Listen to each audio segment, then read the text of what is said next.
নির্ধারিত পরিমাণের চেয়ে বেশি মাসুল নেওয়ার অভিযোগ স্কুলের বিরুদ্ধে। বিক্ষোভ অভিভাবকদের।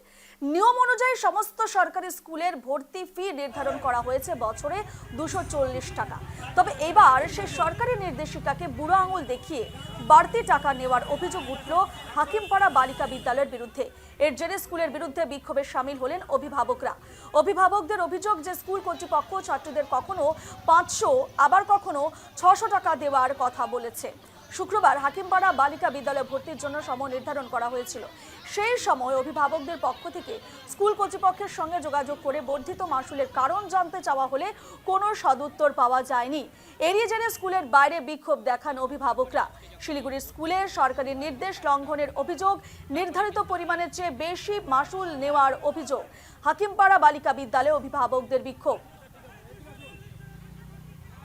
এ নিয়ে আমরা বিস্তারিত জানবো। সরাসরি রয়েছেন আমাদের প্রতিনিধি শিলিগুড়ি থেকে জয়দীপ বাগ। জয়দীপ, যে অভিযোগ উঠছে সরকারি বিদ্যালয়ের বিরুদ্ধে, নির্ধারিত পরিমাণের চেয়ে বেশি মাসুল নেওয়ার অভিযোগ উঠছে, অভিভাবকরা যার জন্য আজ বিক্ষোভ দেখিয়েছে, ঠিক কি বিষয় উঠে আসছে? অভিভাবকরা কি জানাচ্ছেন এবং স্কুল কর্তৃপক্ষ ঠিক কি জানাচ্ছেন এ বিষয়ে?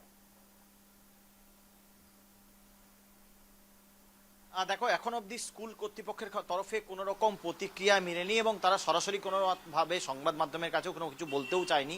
তবে তোমাকে একটা বিষয় জানিয়ে রাখতে চাইবো যে সরকারি যে স্কুলগুলি রয়েছে সেখানে নির্ধারিত করা হয়েছে বছরে 240 টাকা ফি নেওয়া হবে। এক শ্রেণী থেকে অন্য শ্রেণীতে যখন উত্তীর্ণ হয়ে ছাত্ররা ভর্তি হবে, ছাত্রছাত্রীরা ভর্তি হবে, সেক্ষেত্রে সেটাই নেওয়া হবে। একইভাবে সেই একই নিয়ম এই স্কুলেও রয়েছে, হাকিমপাড়া বালিকা বিদ্যালয়ে। আর সেই নোটিশ কিন্তু স্কুলের তরফে টানিয়ে দেওয়া হয়েছে স্কুলের গেটেও। আমি একবার প্রবীরকে বলি যদি সেই ছবি যদি জুম করে একটু দেখানো সম্ভব হয়, সেখানে কিন্তু একটা নোটিশও দেওয়া রয়েছে।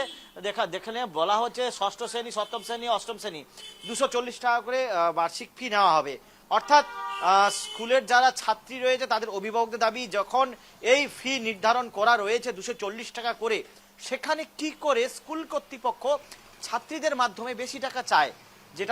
যেটা অভিভাবকদের অভিযোগ যে স্কুলের তরফে 240 টাকারই রিসিপ্ট দেওয়া হচ্ছে, কিন্তু ছাত্রীদের কাছে তারা বলে পাঠাচ্ছে যে 500 টাকা, কখনো 600 টাকা দেওয়ার জন্য। তবে বাকি যে টাকাটা সেটা কোন খাতে তার কোনো স্পষ্ট কোনো রসিদ মিলছে না এবং কোনো রকম স্কুল কর্তৃপক্ষ তার বাড়তি কোনো রকম যে কি নেওয়া হচ্ছে সেই টাকাটা কোথায় খরচ হবে তারও কোনো উত্তর দিতে পারছে না। আর যার জেরে কিন্তু সকাল থেকে বিক্ষোভ চলে, বেশ বেশিক্ষণ বিক্ষোভ চলে, যদিও পরবর্তীতে পুলিশের হস্তক্ষেপে পরিস্থিতি স্বাভাবিক হয় এবং স্কুলের সামনেও ডিআইএসওর পক্ষ থেকেও বিক্ষোভ দেখানো হয় এবং বিভিন্ন পোস্টার এবং এর ঘটনার প্রতিবাদ করে বিভিন্ন জায়গায় পোস্টারও লাগিয়ে দেওয়া হয়, যদিও পরবর্তীতে এই সমস্ত পোস্টারগুলি কিন্তু ছিঁড়ে ফেলা হয়েছে।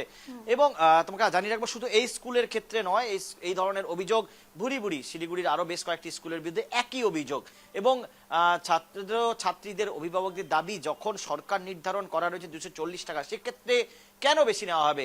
একই ছবি আজ দেখতে পাওয়া গেল জাবড়াভিটা স্কুলেও, সেখানেও একই ছবি, 240 টাকা ফি নেওয়া রয়েছে কিন্তু তার বাড়তি টাকা নেওয়া হচ্ছে, সেখানে 400 টাকারও বেশি নেওয়া হচ্ছে। যদিও স্কুলের তরফে যেটা বলা হচ্ছে যে তার সেই রসিদের 240 টাকা রসিদের পিছনে লিখে দেওয়া হয়েছিল সরস্বতী পুজোর চাঁদা এবং আইডেন্টি কার্ড বাবদ বাকি টাকা নেওয়া হচ্ছে, কিন্তু এই স্কুলের ক্ষেত্রে সেটা করা হয়নি এবং এর কোনো সদুত্তর দেওয়া হয়নি বলে অভিযোগ।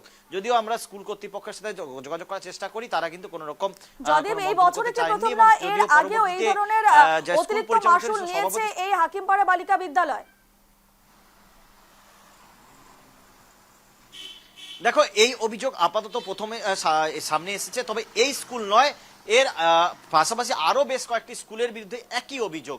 কিছুদিন আগে শিলিগুড়ির আরো একটি স্কুল এবং শিলিগুড়ি মহকুমা রানীডাঙ্গা কালারাম স্কুল, একই অভিযোগ, সমস্ত জায়গায় একই অভিযোগ। এরই প্রতিবাদে কিন্তু পথে নেমেছে ডিআইসিও।